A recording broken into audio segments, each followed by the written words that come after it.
All right, what is going on, everyone? Welcome to Hit the Books, Season 4, Episode 21. We have our AFC NFC Championship slate this week in the NFL. Obviously, college football got wrapped up this past week with the National Championship on Monday. Lots going on in the NHL and NBA as well as their mid-season, kind of rearing up for the playoffs. As we can take a look at some of those standings as well, and the world of college basketball.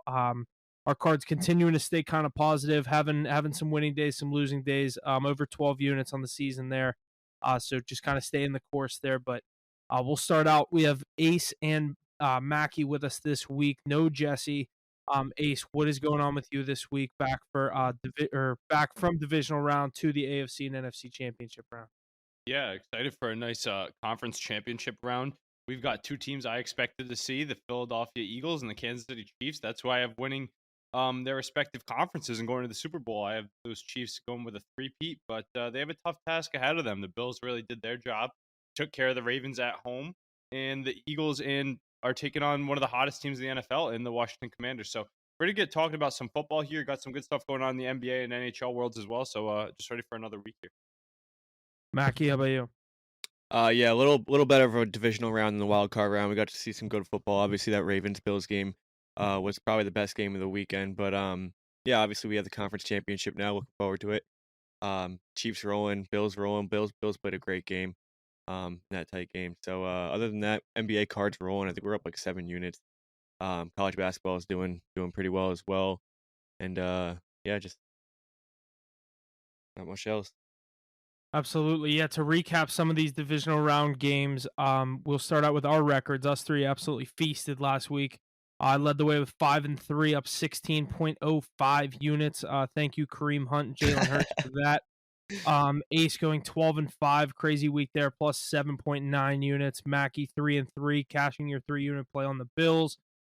Just over 3 units positive there. And then Haas and Jesse going 5-6 and 2-2.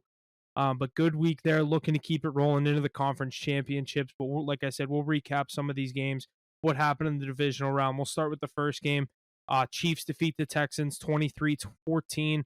Obviously, an interesting. I was going to say this about the Texans, but this happened in every single game. The team that lost outgained their opponent in yards, total yards, however you want to put it. All four teams lose that spot here. So Texans obviously were in this one. Chiefs pull it out late. There was obviously a safety there at the end, running it out of bounds to get the safety there by the Chiefs to secure that victory there, and they only let them get the 2 points. But Chiefs, they look obviously like the Chiefs. We didn't expect much. They're still the only team left to not score 30 points in a game. That stays true with winning this game 23-14. But what'd you guys think about this game? Kansas City obviously moves on to take on Buffalo, but we'll get into this game first. Yeah, as expected. I mean, we knew the Chiefs were going to win this game. I think everybody and their mother did. The fact was going to be, are they going to cover? Are they going to blow them out? Didn't need to. They're just doing what they do best, holding teams below 20 points. That defense led by Steve Spagnuolo really doing its job. I know they gave up a lot of air yards, but they didn't give up many points on the board, and that's what matters. We got to see Patrick Mahomes delivering it to Travis Kelce all day long, 7 for 112 and a touchdown. Travis Kelce, they kept him like the Ferrari in the garage, unloaded him in the playoffs. And I expect to see more of that down the stretch. Got a plethora of receivers involved as well. Got all their running backs involved. You hitting that Kareem Hunt touchdown showcases it. They'll use whoever, whenever, keep everybody fresh, and just play smart football to get the job done. Meanwhile, the Texans, good run by them. I guess they got an extra week of the season there, really taking care of the Chargers at home. Everybody wrote them off to lose that first game, so kudos to them. They'll definitely be back without Stephon Diggs, without Tank Dell. Maybe it's a different game with those two playmakers in the mix. That's what I'd like to see. But their big guys stepped up too. We saw some sacks from their defensive side of the ball. Will Anderson stepping up. Joe Mixon getting in the end zone. So I think they're still on the up and up. Just got to get over that Chiefs hump, which nobody in the AFC can seem to do. Absolutely. Mackie, anything on this Chiefs game? Yeah, it was just basically what we expected. I think the line closed at 9.5, and that safety didn't cover for the Chiefs. So that's funny. Vegas made a nice phone call there, but other than that, I think we just expected that exact outcome. That's why you grabbed that line early in the week. I remember. Yeah, it was at -8. It was at 8, 8.5, 9, and then it closed at 9.5, and obviously they win by 9. So that's how it goes. Yeah, so they just shot your. And then the second game on Saturday, the first one in the NFC, we had Washington taking down Detroit, the number 1 seed. Commanders win that game 45-31. I think I saw a stat. This second quarter in this game is the highest scoring second quarter in the NFL season this year. With I don't know exactly how many points, but touchdown by the Commanders, touchdown by the Lions, touchdown by the Commanders, touchdown by the Commanders. 6 total touchdowns in this quarter. That game was pretty crazy. It got obviously Detroit was a 9.5-point favorite. Washington led by 10 most of the game. It looked like they got the wrong team was favored there. Detroit came in rest versus rust. They didn't look too good. Their defense was obviously very depleted, but credit no discount from Washington. They played a great game. Jaden Daniels, unreal 300-yard performance there on the ground as well. That Washington team looks like the hot team that you don't want to run into right now. 2 touchdowns in that game for Jaden. He looked absolutely like a beast. Hoping he can continue this performance into the NFC Championship in a great matchup that we're going to expect against the Eagles. But anything you guys want to touch on this game? I think Detroit just didn't show up. The defense wasn't there, and the Commanders jumped on all of their weaknesses. I told you Jared Goff was not winning a Super Bowl, and he fell flat on his face when it mattered. 3 interceptions and a fumble. Then they mixed in an interception from one of their skill players. This Lions team, led by Dan Campbell. I'm not a huge Dan Campbell guy. Eager to see how he performs. This whole team performs without Ben Johnson, without Aaron Glenn, both now having moved on immediately. Aaron Glenn coached up that depleted defense, and they got exposed in the playoffs with their weaknesses. Jared Goff exposed for the weak quarterback that he is, and you need a better quarterback to be able to run the table there. That NFC North is just a carbon copy of each other. Is it the Minnesota Vikings? Is it the Detroit Lions? I don't know. All they have is great skill players all around, bad quarterbacks with pretty good coaches too. So NFC North, we thought it was the toughest division coming into the year, and they ended up going 0-3 in the playoffs. So that's a pretty funny stat to me, but can't discredit those Commanders. I mean, I was saying all week, what a rebuild. My Patriots hoping to take a carbon copy out of their book.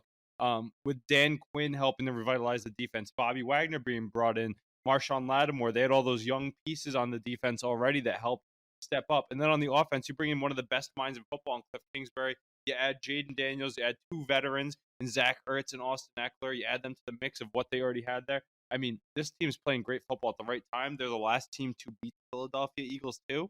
So they just came in their juggernaut. I love Terry McLaurin's speech before the game. It got the boys going, and they kept it moving all day long. That interception, the pick 6 was massive.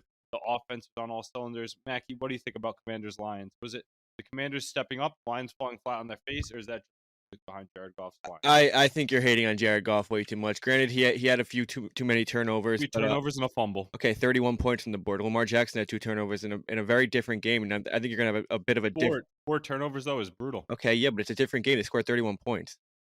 He had 3 turnovers in the first half. You're gonna have a very different outlook on Lamar Jackson's game, aren't you? I mean, that's half as many turnovers though. It's a completely different game. This game was a lot more high flying. And he wasn't at home in his own building. The Lions were at home and they fell on their face. I mean, that's against a weaker team. I know the Commanders are on fire, but that's a weaker matchup. You would expect them to come in hot. I mean, it's just crazy that it's a high flying game. You're airing the ball out a lot more. It's more big yardage play games. 45-31. 90% of the time you score 31 points in the playoffs and you win the football game. Granted, not really backing him up. He did turn the ball over 4 times, but most of the time when you score 31 points in a playoff game, you win the football game. With that being said, Commanders played great. I think they have a great scenario here going into a divisional matchup against the Eagles. I think it's going to be hard to go into the Lincoln win a football game for sure. But if there is a team you want to see this deep in the playoffs, I think that this is an ideal matchup for them. Jaden Daniels looks great. McLaurin looks great. I think they ran into a really, really injured Lions team, and I think they just took advantage of it and put up 45 on the board and just didn't look back. So great game. Give Commanders their flowers. I think the Lions will be back. I don't think Jared Goff should get as much hate as Ace is giving him. I think he's still a top 10 quarterback in the league, but what? Okay, I'm not even 4 turnovers. Playoffs. He was carried by. He's the beneficiary of a great team. Him and Sam Darnold are the same exact quarterback there. If either team had Jaden Daniels, what are you talking about? Same quarterback as Sam Darnold. He's been to a Super Bowl. Yeah, he has playoff success. Basically gotten carried by great last year he had a nice playoff win too. Yeah, but got carried by great rosters. Oh my god! In my opinion, carried. He's winning Mackie, they weren't the 1 seed last year, were they? No, they weren't. It's the first time they were the 1 seed. They won 2 last year.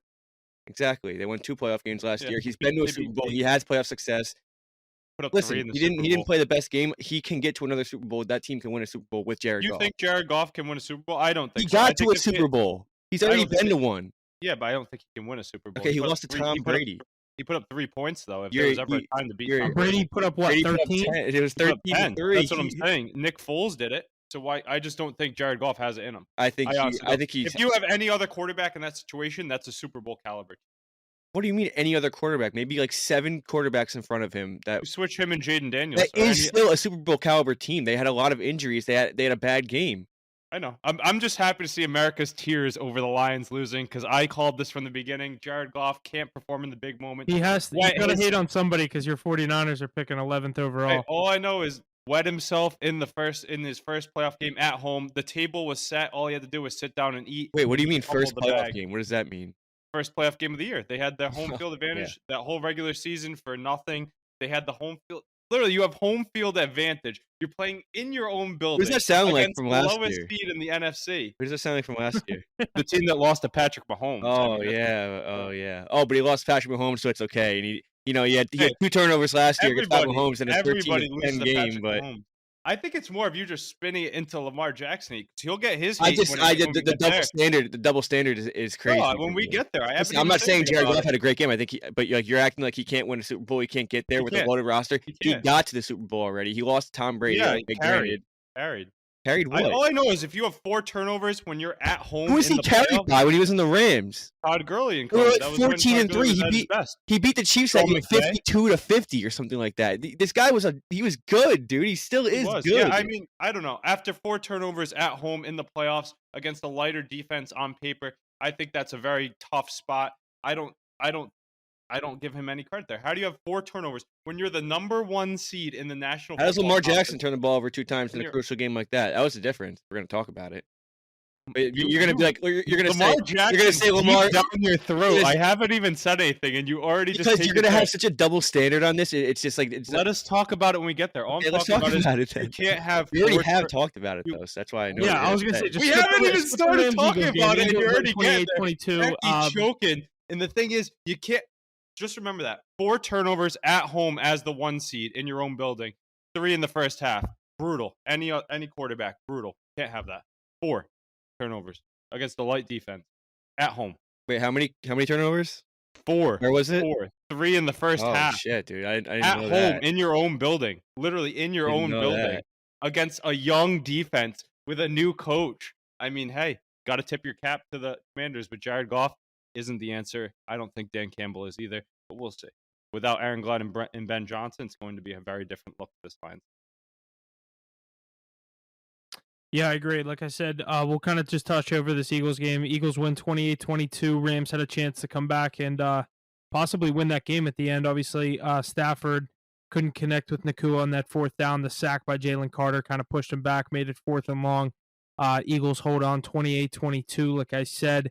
And then Sunday night in Buffalo, the Bills took Huff, down the that Ravens. Eagles game, we got to touch on that one. We're talking about quarterback play here. Mackey's arguing Goff. I'll be talking about Lamar Jackson. We'll be talking about whatever. Jalen Hurts. Should we sound the alarm there, or was he being hurt even before the injury in that game, taking crucial sack after sack to knock them out of field goal range? The safety itself was a brutal play.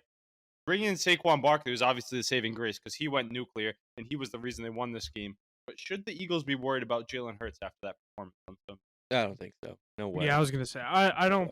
I think he's playing good enough for them to win these 2 Yeah, good games. I enough. think he That's knows what he he has a big needs to. divisional matchup this week. Just Yeah, holds on to the ball too long, I feel like. And I like Jalen there's a Hurts. lot of quarterbacks that do that. Yeah, but it's just crazy. You know what always makes me think when this stuff happens is this isn't a good enough performance to beat the Kansas City Chiefs. And that's why I have them winning 3 Super Bowls in a row here this year. But the fact that he's holding on to the ball and they're not just giving it to Saquon Barkley the whole time is nuts to me. But when Barkley does get his, I mean, he snapped. And then that defense for the Eagles, what a game. Jalen Carter exploding through to ice it. Quinyon Mitchell is going to be a tough injury if he doesn't play on Sunday. Yeah, I know. They still have Cooper DeJean on the outside and a few other guys, Reed Blankenship, one of them, that will have to step up. You So without want Mitchell. You want Mitchell especially on the way Terry Jaden McLaurin. Daniels is throwing right now. But let's not discount the Rams. What a season by them. Matt Stafford's last game as a Ram, most likely. Maybe Cooper Kupp's as well. I think the Rams win that game if there's no weather implications. I think that they fumbled 2 times late in that game. Rams or Verse unreal game. Eagles That It had that also it defense also did not lose limited the them that game Eagles. at all. The weather limited the Eagles' offense Oh, too. if anything, it helped them. You have Saquon Barkley. Yeah, I the know, but offensive when they line. did it, remember what I kept texting in the chat that whole game? Just give it to Barkley, because every time they didn't, Jalen Hurts was mishap after mishap after mishap, and I think he excels healthy and with no weather. I'd expect him to get the ball to Smith and Brown like he did also. Yeah, I think the Rams win that football game with no weather implications. They almost won it at the end too. They were down 14 points, 6 minutes left, 5 minutes left. Yeah. Score a Almost touchdown, fumbled get a that nice one stop, away. and then obviously couldn't get in the end zone there. But What a great brutal season by the safety to Rams. take. What a brutal safety to take by Jalen Hurts, huh? At the wrong Yeah, time. but I mean, In the first half, the sack sometimes to knock him out of field sometimes you goal just range. have to eat the ball, and I think he does it a little too much. Don't get me wrong, but it's better than trying to make something out of nothing, turning the ball over, and then it ends up Right, being yeah. worse. I was gonna say that's where it tip pass, and next thing you know, they're in the red Tip zone. pass, you try to 1st and scramble, 10 on the fumble the 14. football. It's Just give it to 28. That's all I know. And we're going to see a big dosage of him here this week. What do you have? 2 long touchdowns. I was worried about 127 and a half total yards that I had on the card, one of 12 plays that I hit last weekend. But he ended up with what? 200 total yards, 2 touchdowns. 205 rushing. Yeah, that's not. That and guy's 20 pretty and good. 27 receiving. Giants have to be kicking themselves in that playoff. And now going up against another division rival. We'll have to see what he does this weekend. But yeah, Eagles. They look good. Like we said, there's some injury questions around them. But the last game in the AFC was the Ravens heading to Buffalo. Bills win 27-25 off a crucial drop at the end. A terrible fourth quarter performance by Mark Andrews. Oh, Absolutely lost in that game. But I'll let you two get your little 2 cents in on this one. Yeah, and I'm not going to back the guy that has turnovers in the playoffs. If you turn the ball over, you lose football games. Jared Goff did it 4 times, lost the football game. Lamar Jackson did it 2 times, lost the football game. You know what's crazy in both these, not so much in the Lions, but in both these instances, they had chances to get back in. It's amazing to me that the Ravens they turned the ball over, what, 3 times, and they were still in the football game right until the very end, until Mark Andrews had to put on probably the biggest case of the yips that I've seen in a while. The Ravens did exactly what you need to do to come back from a 21-10 halftime deficit. You get the ball at half, you go right down and score. Next thing you know, they didn't get the ball at half. They got to stop first. They got to stop. Defense stepped up. I think the Bills more ruined that lead than anything. I think that they came out. They had an 11-point lead at half. They get the ball at half. They played really conservative. They're trying to burn. They go 3 and out. They didn't have to do anything all game. They weren't playing Bills' offense, and they had a lead and they tried to stick with it. And obviously, it came around, bit them in the ass. Thank God for Mark Andrews for that Bills win. But that was a great second half by the Ravens. I think Lamar Jackson came out and did his thing, and obviously he had those two mishaps in the first half, but he did just about as much as you can to make up for it. Obviously, coming up short sucks, but I mean. This has been Josh Allen all year, and it's been the difference from him in the past is that he's always turned the ball over way too much. Control the ball, and you're going to win the football game, and that's exactly what he did. Didn't turn the ball over at all, and he finds his way in the AFC Championship game. And he didn't even have to do too much. I mean, shout out to that Bills defense. They stepped up pretty strong. The 2 turnovers obviously or 3 turnovers, I guess, speak for themselves. But they played pretty solid too, and they forced the Ravens to get going in the second half. Derrick Henry, they shut him down. He exploded versus the Steelers. And they had a great game plan for him. In the first half, he was bottled up and couldn't get things going. That's what forced Lamar to have to do too much. Threw an interception, ended up fumbling the ball. Yeah, you could say a miscommunication on the first route. Yeah, you could say a miscued snap where he tried to do too much. But the fact that they were able to bottle up Derrick Henry was the reason for their success in the first half. They got the ball in favorable field position. Josh Allen's total yards, I think he finished with like 120 total yards and he won the football game. That's nuts to me. But it was like identical to Jalen Hurts too. They both had like the same stats, and I saw something. It was going to be like one guy's going to be glorified tomorrow, and one guy's going to be shit on. And well, the thing is, Saquon Barkley at least exploded for the Eagles. They didn't even have to have anybody. Josh Allen had 147 between passing and rushing. And did anybody explode on the ground for them? Not really. I know Allen might have had Brooke went for 67 on 17 carries. So they didn't have to do anything. They just controlled the game and let the game just fall into their laps. They played smart. That's what the benefit of having the home field advantage. I think Lamar Jackson being on the road in Buffalo played a factor in that too. Mackey was comparing apples and oranges with Goff and Lamar Jackson. Goff got to play in his dome, in his old building as the one. Lamar having to go on the road to Highmark. We've talked about how tough a place Also, that is to probably the play. hardest place to play in the Yeah, league. so that's another scenario there. But like we said, turnovers lose you football games. That being said, the way the Bills' offense looked in the second half when it was winning time, where they could have put that game away many a time and gave the Ravens a chance to get back in, neither of those poor performances in the AFC, regardless of how it ended, gave me faith that either team could beat the Chiefs. And I just feel like the table is set so much for Patrick Mahomes, Travis Kelce, Steve Spagnuolo in that defense to win yet another Super Bowl. Tell me I'm wrong. I mean, I just think it's going to be near impossible for the Bills to beat them twice in the same season. You got to go into Arrowhead. You got to play a perfect football game. You got to honestly hope that Mahomes turns the ball over at least once. It's going to be a really good game. I think Josh Allen's doing everything he can, but I mean, you're going to need a bouncer too. One thing I still, what's crazy is they're all the way to the AFC Championship now. They had a great regular season. Does it still feel like Josh Allen doesn't have that much help on offense? Like, I didn't think that roster was that good coming into the year. Huff and I picked the Dolphins to compete for this division. We were all kind of down on the Bills coming into the year. It's just crazy how the team is rallying around Sean McDermott's scheme, Josh Allen's MVP season to get to this point. Are they that good all around him? It's truly him, dude. The receivers are Khalil Shakir, James Cook Keon Coleman, emergence is nice, though. James Cook. But like, what I was gonna say is, when I was making that graphic that I sent you guys the other day, where it's like Team AFC, Team NFC. I was trying to get some Bills in there. I was like, all right, Mahomes is gonna be the quarterback for the AFC. I was like James Cook, and I was like, all right, I'll get like a Bills receiver, a tight end there. I was like, wait, no, Kelsey, Xavier Worthy, Khalil Shakir. He's a great security I blanket. think, yeah, I was like, I don't know. I guess you go Shakir there, but like that's not the kind of guy you want as your one. But I guess the Chiefs have kind of a very similar scenario at receiver. I guess you'd say Worthy is their one. Like they're just teams with good quarterbacks that find ways to win games, and I think we're geared up for two great games this weekend. We can jump right into those right now, but let me get these slates pulled up. We have the NFC Championship on Sunday, January 26th, with the Commanders heading to Philadelphia. Philadelphia is a 6-point favorite, over under at 47.5. Eagles money line minus 300. Commanders plus 240. Can the Commanders pull off another upset? I'm so scared of the Commanders here. I don't know about you guys. I think it's a great scenario for them. I think that if you could ask for anything for them, it's going to be this game. I just think it's so hard to go into the link and win a football game, especially in the playoffs. The Eagles play such good clock management too. They get a lead; it's so hard to come back from, and then you get like a 70-yard touchdown from Saquon at any point in the game. So, Jaden Daniels. This is a different defense, though. Bobby Wagner sets the tone. They have Luvu up front with them. They can compete with the guys on the outside to make you run heavy as well. Sanristo, Lattimore. I don't know. Dan Quinn has a good scheme. What was that? What'd you say? The defensive players that they have on their side of the ball can match up well with the Eagles' offense. A 45-year-old Bobby Wagner isn't. Bobby Wagner's look great though. He's playing really good. Luvu's playing really good. That it is a different defense. Bobby Wagner than it was. changed that culture. Even just 10, like 5, 10. I don't know when did these two teams play? 5 weeks ago now. Yeah, when they beat them. Yeah, Jalen Hurts didn't play. Well, he played the first quarter, got a concussion. That's when he got the concussion. Yeah, and then Saquon got bottled up. Do you think they take that same mentality? Do you remember watching that Eagles-Redskins game a few weeks ago when the Redskins beat them? And they were in the backfield every time, just run, commit heavy, forcing the QB to beat him who couldn't. I believe it was McKee. I think that's how you have to beat the Eagles. That's what I'm saying.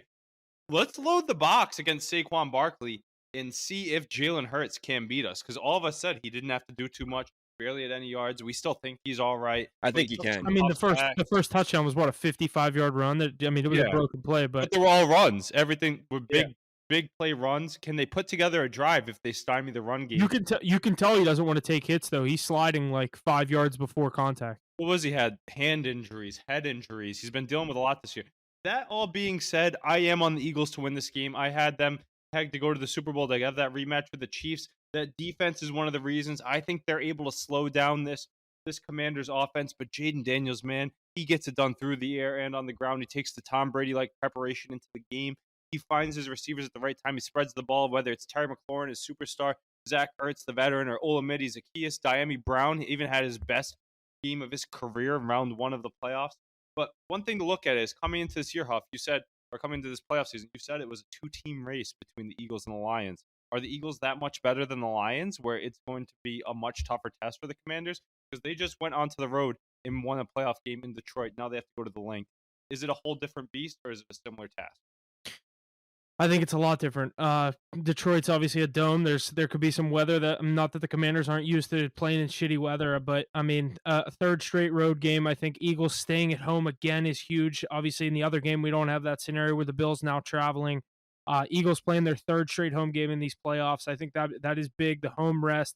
It's going to come down to Quinyon Mitchell and Jalen Hurts for me. If they're both fully goes, I think Jalen Hurts is going to be playing at like 70, maybe 80% if Eagles fans are lucky. I just think that roster is good enough top to bottom. I think the woes will come for the Commanders at certain points. This is the kind of team that this Eagles defense is good enough to stop the Commanders when they're going for all those crazy fourth downs. Everyone loves to talk about Dan Campbell going for it on fourth down in the Lions. Everybody else does it too. I was gonna say everyone else does it. They're also stuck on the analytics, 4th and 4 go. Commanders do that more than anyone. They were the most successful team on fourth down this season. Look for that to maybe bite them in the ass in this game. I'm going to lay the 6 points with the Eagles. Yeah, the 6 point scares me, especially if a game gets close too. Jaden Daniels can always swipe it at the last moment. We've seen that. He's only a rookie, but from what we've seen so far, I think that really goes back to the fact that Cliff Kingsbury, I mean, that guy didn't cut it out as a head coach with the Arizona Cardinals, but as an offensive coordinator with the guys he wants at every position, because they're pretty loaded all around, he's getting it done. I mean, Eckler, B-Rob, both stepping up in different ways in both games in the playoffs. All those receivers I named before, the tight ends, they're getting depth guys involved too. It's just crazy. And then the dual threat ability of Jaden Daniels and the plays that he's able to make. Not so much last game as they kind of blew out those Lions. I know later on the Lions put up 30 whatever points to get back in the game. But in that first game against Baker Mayfield, remember how they clinched that game with that huge third down conversion where Jaden Daniels just made a guy miss? He has that it factor. I'm on the Eagles here because of Barkley, because of Jalen Carter, Hurts, Mitchell, DeJean, the fact that they've been here, the home field, the snow, if there's any snow, the link, all of this, the veteran presence. But this Jaden Daniels, man, he scares me. Mackie, do you see anything different? Let me say this real quick. I think it helps the Eagles. Like, I love the narrative that it's so hard to beat a team 3 times when we get a divisional game in the playoffs. Like, a lot of these ones split. I think it helps the Eagles that they're not 2-0 against Washington this year. Yeah, I can't take the Eagles here because this Commanders team does scare me, like Ace was saying. But I just can't see a scenario where the Commanders go in and win this football game. But that would be something. Jaden Daniels in his rookie year, get into the Super Bowl, get to play up against one of the 2 juggernauts over there. So I am rooting for them, and I obviously hate the Eagles as well. But I just don't see it happening. The 6.5, too much for me. I'm definitely not gonna have a play on it. I think you could tease it down. I think it would be a good play. But if this team goes up, if the Redskins go up, Commanders, Redskins, whatever you call them, if they go up to start the game, are the Eagles in trouble? Because if the Eagles go up 7 to 10 points, they can dictate the pace with that run game, and they'll be fine. And I think they coast to an easy victory behind that defense. But if they go down, and the Commanders have some belief, I think they'll have to change up their scheme a little. I think it's going to be a lot more pass heavy. You can't rely on Saquon just as much. But I mean, then you're putting Jalen Hurts in scenarios where he doesn't really want to be in. I think you have to be able to feed Saquon Barkley. If they get away from that and they're down and the game script's going the other way, I think they could be in trouble. You got to slow down this Commanders offense right away because they're firing. The amount of points they put up in 2 playoff games is insane to me. But I expect them to be able to find the end zone again, but I do like the Eagles here to get one done. It's going to be a gritty dogfight, but the time of possession is going to be massive in this one. Look for the Eagles to command that heavily. They're going to command the Commanders' time of possession. I just think it's going to be a Saquon Barkley nuclear day. Give me his total yardage prop and his touchdown prop. Huff, I might do the same thing I did last week where you take a Hurts and a Barkley touchdown. Worked out well for me. Yeah, that's not a bad idea. But Mackie, this has to suck picking between 2 division rivals for your Cowboys. Honestly, not at all, because the Commanders have been so irrelevant for so long, and Dallas wasn't even good this year to compete with them. So I don't really have. This would be like me having to pick between the Ravens and the Browns. Yeah, exactly. Like more like the Ravens and the Bengals. Oh, here it is, the fucking Bengals. Because Burrow's like a messiah. All right, yeah. And like Jaden Daniels is. That's scary. Like I was using the reference more like the Eagles have been good, the Ravens have been good, the Commanders haven't been good. That's just Cleveland. Yeah, maybe also, the Browns are more like the Giants because they're just like always down there. But yeah, true. Well, I was saying just because you have like this next generational talent quarterback that's about to take over your division per se. Yeah, I mean, Commanders are a scary team again. So NFC East just got a little different for the next 10 years. But I think it'd be sweet if we get if the Commanders go to the Super Bowl. Yeah, definitely. And that'd be great for views too. I think But everyone force wants them to to see get a them new there. stadium. Yeah, probably. I The mean, first year they isn't this the first year with the new ownership group too, and look where they are. yeah. But no, I Crazy. don't have any hate towards these Redskins yet. Give it a year or two. But we're all three so all three of I us was are on just the gonna say, same. Mackie, they're so new. Everyone will hate them in 2 years if Yeah, they keep doing give it it. a year or two. He's gonna get the Joe Barr treatment, I'm telling you, Jaden Daniels. But all of us are back in the OGs here. We're going with the Eagles, Saquon Barkley, the mean defense, the link, the weather, Nick Sirianni's boys. They're getting the job done. No way they get upset at home. The three of us are all on it. Absolutely. We what? Houston's up 28-9 right now. Yeah, we were scared that dropped to 17. Yeah. Yeah. I'll eat my words for saying that though.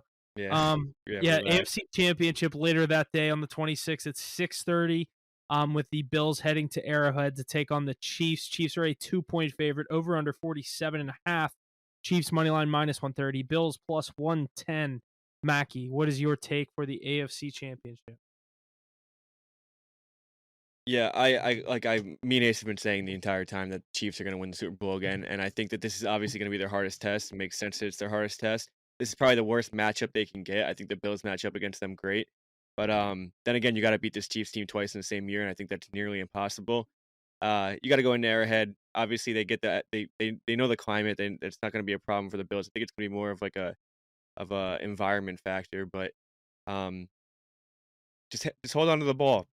I I think think if anything, the Bills are the team hoping it's shitty out. I don't know. I don't think it matters for either team. They both I kind don't of think have it the does same weather either. conditions. There could be 6 Chiefs inches of snow or it defense could be negative Just 10. I don't think protect it the affects football. either team. Just protect the football. We always talk. I'm going to say it right here too. That Chiefs defense is the scariest defense in the league, especially when it comes to playoff time. The way that Spagnuolo dials up the blitz and what they've been able to do. But we got to give our credit to that Bills defense. They've drafted a lot of this talent. I know they added Von Miller, but they drafted AJ Epinesa, Greg Rousseau, Ed Oliver. These guys have stepped up. They've made a mean front line that's been able to create pressure.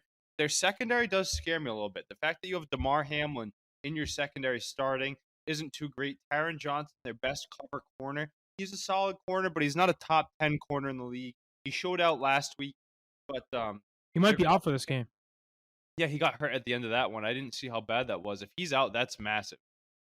Yeah, Taron obviously Johnson, the last time these two teams played, just touched on the Bills defense. They also didn't have Milano last time, and who looked great. How great did he look? he's against the Ravens? unreal. I absolutely love watching him play linebacker. They didn't have what's it called? They were out without Milano, without Bernard the last few weeks.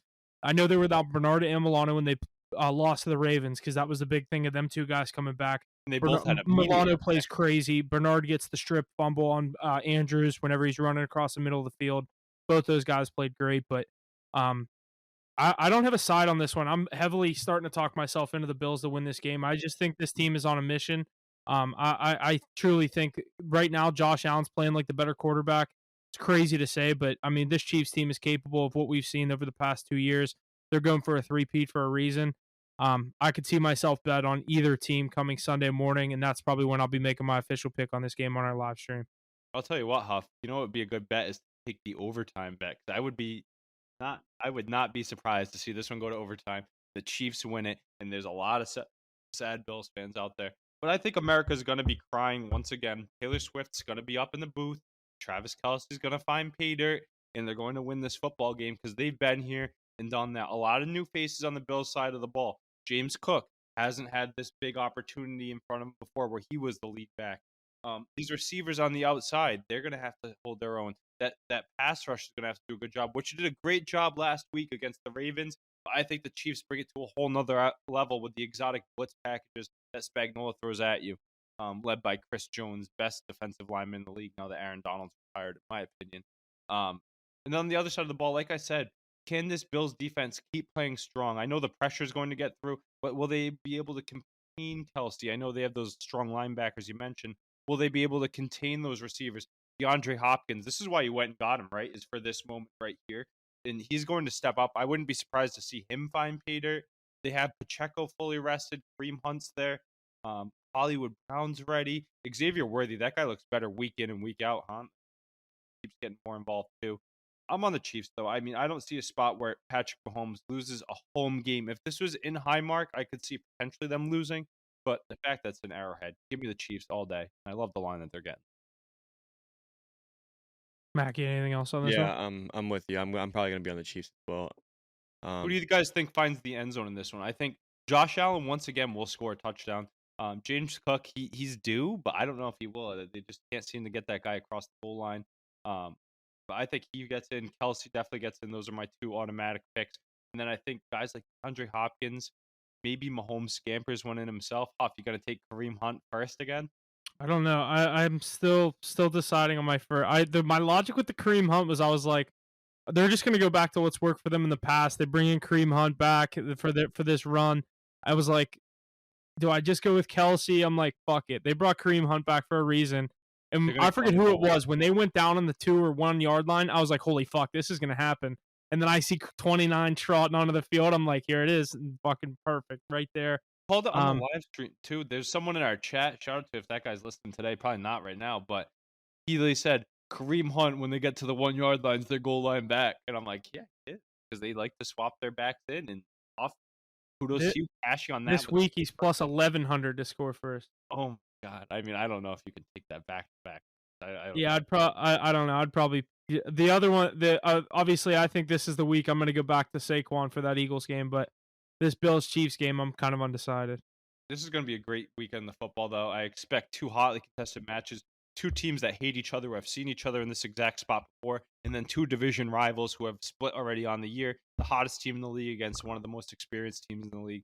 I expect to see Eagles Chiefs again. I know most of America is rooting for the complete opposite because they want to see new faces, new places. But I respect good football.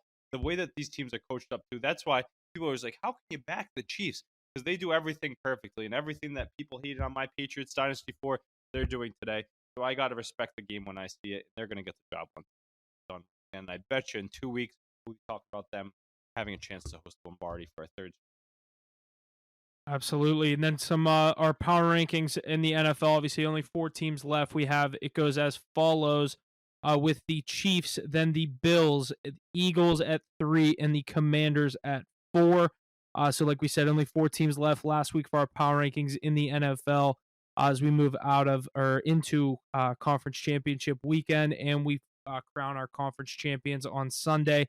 But obviously the teams that are in their offseason are starting their offseason already with some coaching hires. Chicago Bears and offensive coordinator Ben Johnson have agreed to terms to become the Bears' next head coach. Not fake this time, Huff? No, it is not. It is not whatever, a group of friends fucking with Caleb Williams. That was really funny whenever I saw that. But Johnson leaves behind a Detroit team where he led one of the most high-powered offenses in the NFL this year. Do you see Ben Johnson turning around Caleb Williams and this Bears franchise? You got to assume they have a better year than they did this year, right? They also get a second year of Caleb Williams. He has the year under his belt. I think he'll be a little better this year. You hope he'll be a little better this year. And, what did they win, 5 games last year? 4? Yeah. I mean, they're just going to draft an offensive lineman, Kelvin Banks or someone like that at the 10th pick, get some stability on their offensive line. But I think they'll be better than last year. I'm not sold on this Bears team at all. Like when they list off like this potential starting lineup for the Chicago Bears, and it's Caleb Williams, DeAndre Swift, Roma Dunze, and DJ Moore, I'm like, that's just not a scary roster in my opinion. Like the Commanders, if you would have told me going into this year that the Commanders would be in the NFC Championship and the Bears would be where they were, I mean, I wouldn't have been surprised because of where the Bears were. I didn't think that team would work out. But like, if you go down the roster, I mean, other than going into this year, no one was going to give Brian Robinson the kind of credit that he was getting. It's really was just Jaden Daniels and Terry McLaurin over there, and then look what they've turned that team into. I just am not sold on this Bears team. I'm going to have to see what Ben Johnson can do to turn this around. Obviously, they bring in an offensive mind to help with Caleb Williams compared to Eberflus, who was just absolute terrible head coach.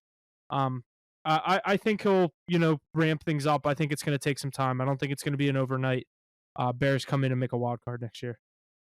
Yeah, I don't think so either. But I do think they're going to see a lot better play from Caleb Williams, the whole offense all around. But that whole team and that organization needs to reset. Maybe it's Johnson, but how many times have we seen elite coordinators falter in their first shot at head coach job?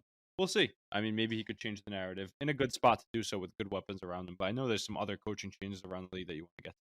Yeah, New York Jets named defensive coordinator Aaron Glenn to be the franchise's next head coach. Do you see the former Jet helping build a culture there to eventually turn around this kind of, I guess, cursed franchise, you could say, with the Jets. I mean, Nope. yeah. Did you guys Nope. see my tweet earlier today from our account? No. Yeah, I did. This is the same exact thing they've done like how many times? Let's hire a great defensive coordinator to come run our team that is so inefficient on offense. Did it with Todd Bowles, did it with Robert Saleh. Now it's Aaron Glenn's turn. Why don't you go do the right thing and hire a former head coach who had success like Dan Quinn? You know something? I'm going to say a name right here and you guys are going to be like, you're crazy.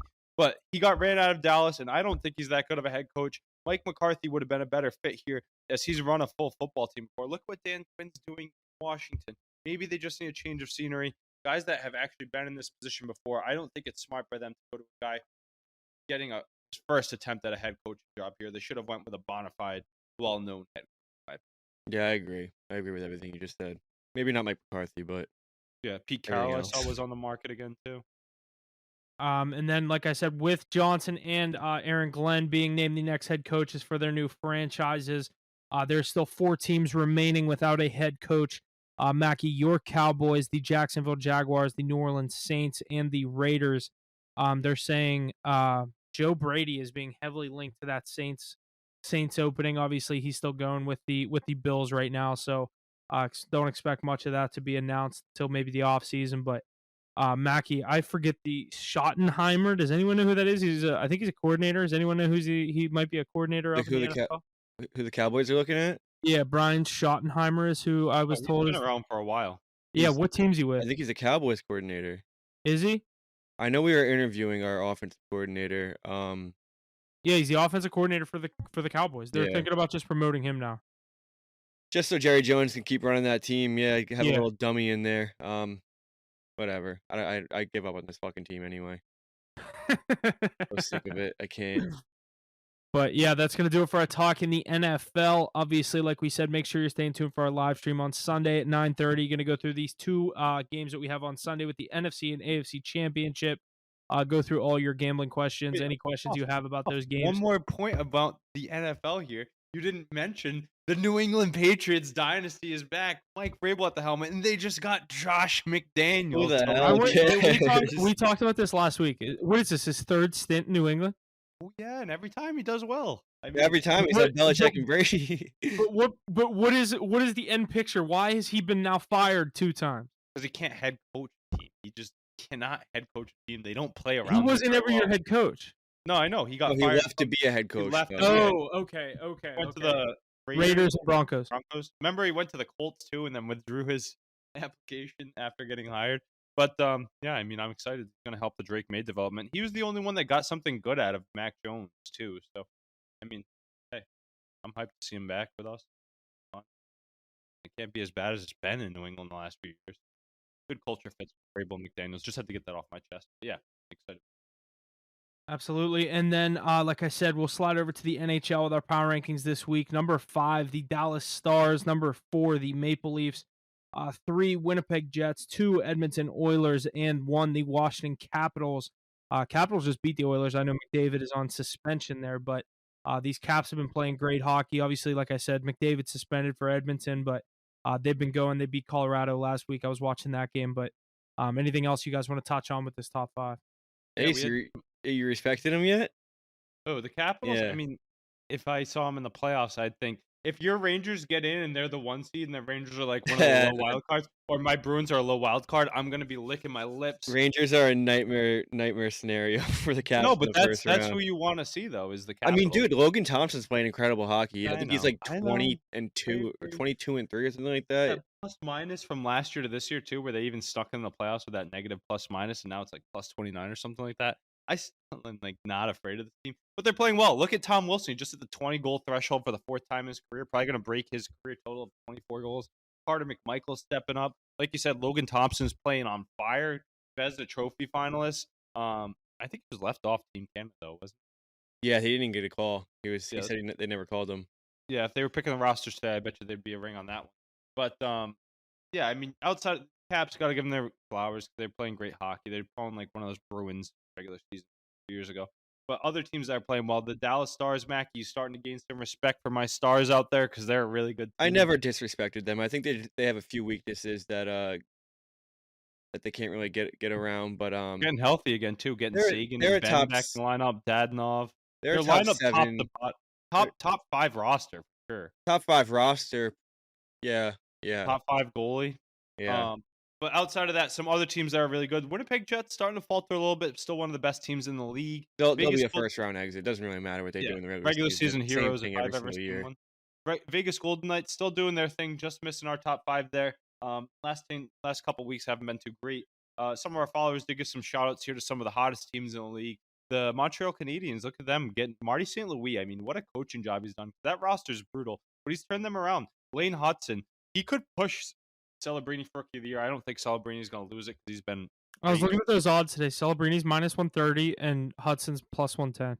Yeah, because Hudson's might put up some of the best stats of rookie defensemen's ever put up. I think he's already at like 38 assists or something like that, which is crazy.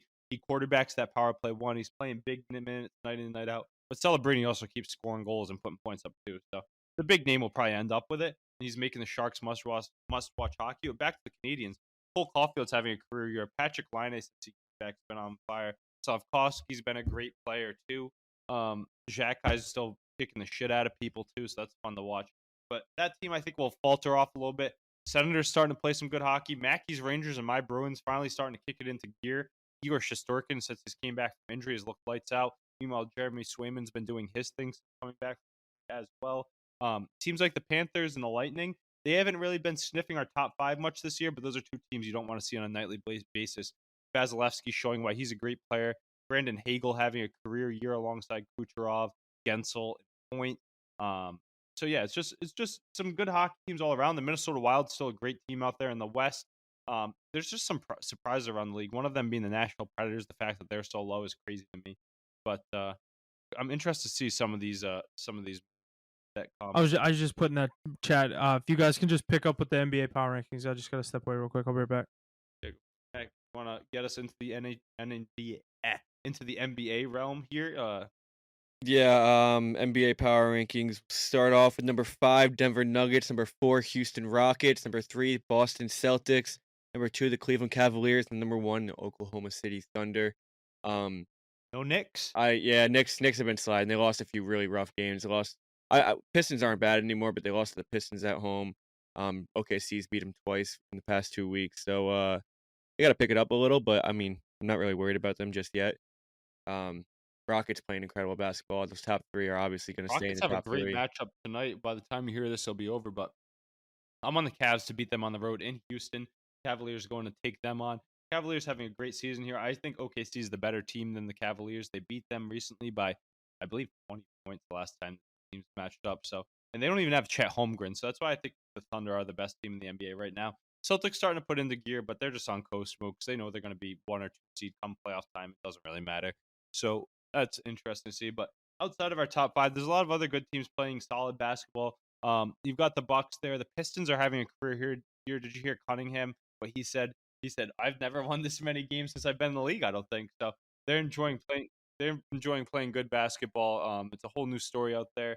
And then you got the Ball brothers. I've been watching their highlights. You see that game with Lonzo and LaMelo? See Lonzo lock him up though. It's like this Yeah. guy's been playing with him for so long. He knows everything he's gonna do. How good is LaMelo Ball? He's the best brother by far. I wish the Hornets were better because he's they're so wasting his good. talent. Yeah, I mean, not even wasting it because I don't really think he's doing his thing. I want him in a big market. I mean, he won't be a Hornet forever. No, I know, but the sooner that he's in a big market and get more primetime games, I think the better for the league. Off San Antonio Spurs are playing good basketball too. Wemby and co are really carrying the load. The Phoenix Suns are starting to turn around a little bit too. What about the Warriors though? They're sliding heavy. Warriors need to make a move. Jimmy Butler before the deadline. I think Jimmy Butler would be a great addition. I don't just think got suspended 2 more games by the Heat today. By the way, I don't know. Yeah, if you saw that. the Heat are definitely holding him captive right now. And granted, Pat Riley said to him, he said, "You're not really good enough anymore to be holding our hand like this." And he's right. I mean, Jimmy Butler 2-3 years ago was a lot different player than he is now. I think Playoff Jimmy. That's playoff Jimmy, yeah, bubble Jimmy, and things like that. But he's trying to force his hand here, and he really doesn't have the resume recently to be doing that. So Pat Riley's definitely making it hard for him. But I think he should get out of there, and he'd be a great addition for the Warriors. What about those Nuggets? First time in our power rankings in a while. They're starting to play great basketball. I think that's one team that scares me out west. There's a lot Any of juggernauts that we like to talk about, but they're a great team. With any team led by Jokic, exactly. Murray, Once and you have Jokic, you got to be scared of them. But I think that team's definitely slacked off a little in the last few years. But whenever you got to go up against the best player in the world, I think you got to be a little scared. They're winning games now, so it's just a juggernaut of a West out there. So anything can happen come playoff time. talk about another team that needs to make a move is those Timberwolves. I think they need to get Anthony Edwards some help. Carl down your Nick now. Used to him being on the Wolves, but they need to get him some help up in Minnesota. Or else I think their playoff success won't be very long run. Sacramento Kings are another team that always in the market to make a move. They're very competitive. They're very young. They have a lot of assets to move. And then another team that I've been looking at too is the Dallas Mavericks. They haven't had Luka Doncic for a little bit here. Need to get going here if they want to return to where they were last year. Absolutely. Good talk in the NBA there. Like I said, on Monday, we had our national championship officially named, or national champion for the college football world officially named. As Ohio State wins it all over Notre Dame by a score of 34-23. Ohio State won the first national championship in the 4-team format. Now become the first team to win it all in the 12-team format. So, how did we feel about the end result of this 12-team playoff now that we've kind of come to an end of the football season, crowned our champion? You see what the bracket looks like official. I liked it. A lot of people complained about the first round. There was just ass kickings, but that's college football. You're going to get that. The end games were very good, but I thought this was a great way to do it, and I think they're going to expand it even more. But I think 12 teams is a great start. I just think there Look needs for to the be seeding. restructuring here. I mean, the top 4 teams winning their conferences just needs to be fixed because there's a clear top 2 conferences in college football, and then it's like a big drop off, and you get ACC, Big 12, Mountain West, whatever you want to talk about. But I mean, Ohio State, Texas, these teams should not have been in the first round. And then you give a team like Boise State, Arizona State first round buys, and then you get them in the second round. And Arizona State actually played Texas really well in that first game they played, but um, Boise never had a chance against Penn State, and you have these teams, SMU. and I think that I like the 5 teams, the 5 Power 5 conference winners getting an auto bid, but I don't think it should be top 4 seeds. And then Yeah, it obviously the shouldn't be last team getting automatically in. seeded that way. I think you take the top 4 teams, you put them in the top 4 seeds, and then next 8 teams are just. Yeah. But However it's ranked. Yeah. obviously it's trial and error. I think they will make these adjustments and everything, but I think that's something they more can fix. football as season. It soon as was next must season. watch TV though. It made it much more fun to follow. I liked how it picked up right after the season too. We didn't have to wait a super long time for college football playoff games. It was a nice Right. consistent order, and like you actually got to build some hype around it.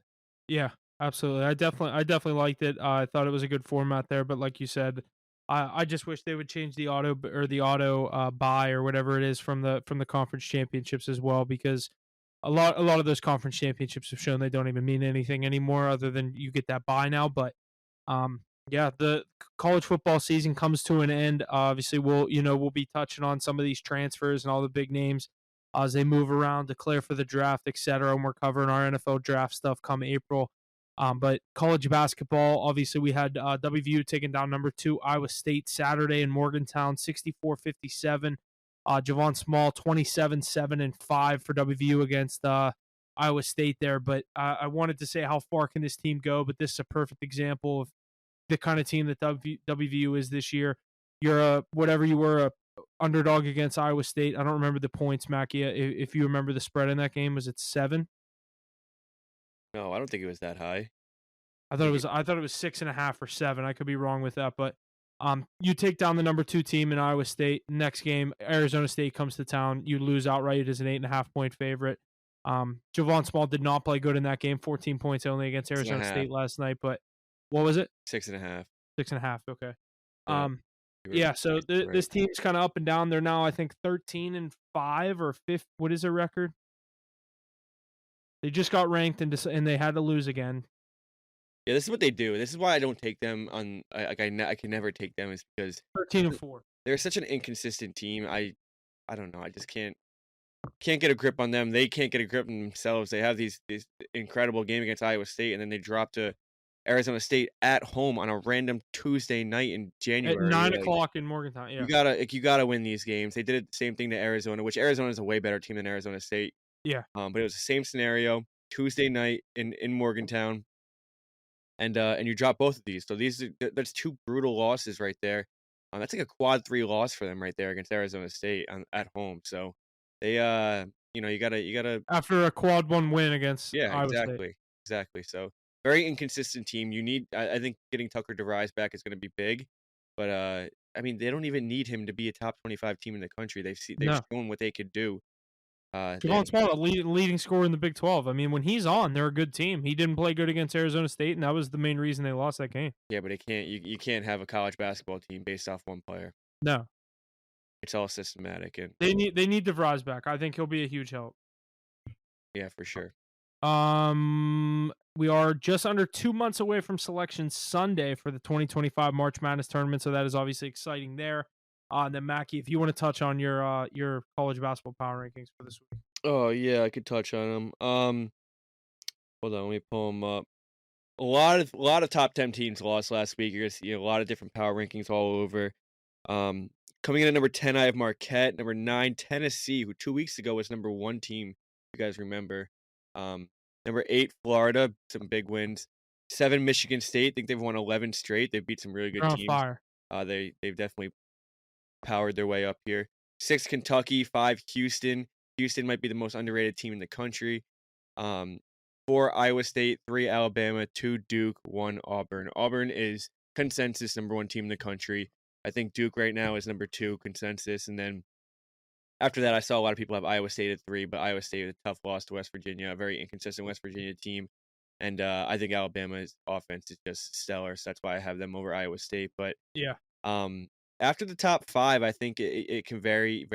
It could vary a lot. So I had Tennessee at 9. I think AP had them at 6. I think they're not really playing the best basketball. I know they had a nice win against Mississippi State at home last night, 12-point win.